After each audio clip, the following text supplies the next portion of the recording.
میں جو سنانا چاہتا ہوں آپ غور سے سنیں گے تو آپ سمجھ لیں گے۔ امام آزاد بھی ہوتا ہے لیکن اس سے زیادہ کوئی پابند نہیں ہوتا ہے۔ امام آزاد ہوتا ہے، بھئی نماز فرض ہے اس کے ذمہ، اسے نماز پڑھنی ہے، لیکن اس سے زیادہ پابند نہیں کہ ہر 5 منٹ پر نگاہ اٹھتی ہے اس کی طرف، وہ صاحب کہاں گئے ہیں، کہاں بیٹھے ہیں، کہاں چائے پی رہے ہیں، کس سے بات کر رہے ہیں، اور متولی تو کہیے نہیں صاحب وہ کیا ہوتا ہے۔ اگر دیندار نہیں تو فرعون زما ہوتا ہے، نماردہ کی ناک کاٹنے والا ہوتا ہے۔ تولیت کیا مل گئی، وہ سمجھتا ہے کہ صاحب ہم پوری جو ہے کائنات کے مالک بن گئے ہیں۔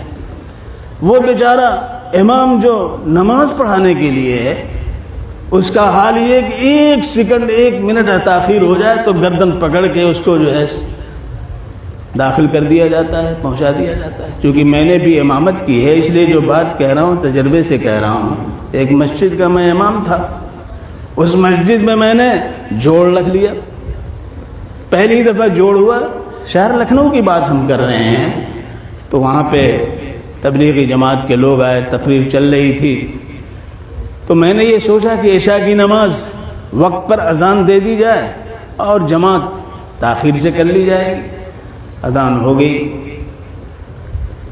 صدر صاحب جو تھے وہ کبھی نہیں آتے تھے سوائے جمعے کے، اس روز دیکھا دھمک ہوئے صاحب موجود، اور ابھی تقریر چل رہی ہے، مجھے انہوں نے کہا چلیے نماز پڑھائیے، تو میں نے ذرا سا ادھر ادھر دیکھا تو گردن پکڑ کے زبردستی لے جا کر کے مصلی پہ کھڑا کر دیا۔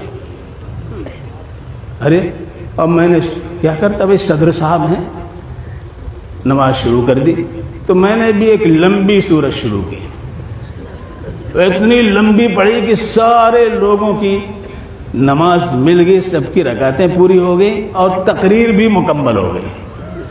اب صاحب ان کو اب کیا کہتے، امام میں تھا، چاہے میں اس میں سورہ بقرہ پڑھوں یا سورہ آل عمران پڑھوں، یہ میرا حق تھا۔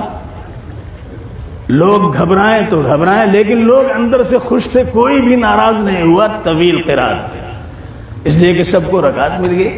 لیکن ایک چیز آئی، سب نے اس کو محسوس کیا، لیکن آدمی بھول جاتا ہے کہ کوئی اور بھی دیکھنے والا ہے۔ میں آپ کو سنا رہا ہوں، واقعہ یہ ہے کہ اس کے بعد پھر اس مسجد میں آنا ان کو جو ہے میسر نہیں ہوا، موقع نہیں ملا۔ ہوا یہ کہ رات میں اٹھے اور استنجے کے لیے جا رہے تھے اور ایک چھچھودر سامنے سے گزری، بس ان بیلنس ہوئے، گرے اور کوڑا سرک گیا، اور ایسا سرکا کہ صاحب مسجد میں تو نہیں آ سکے، قبرستان چلے گئے۔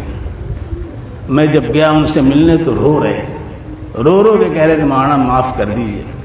انسان بھول جاتا ہے،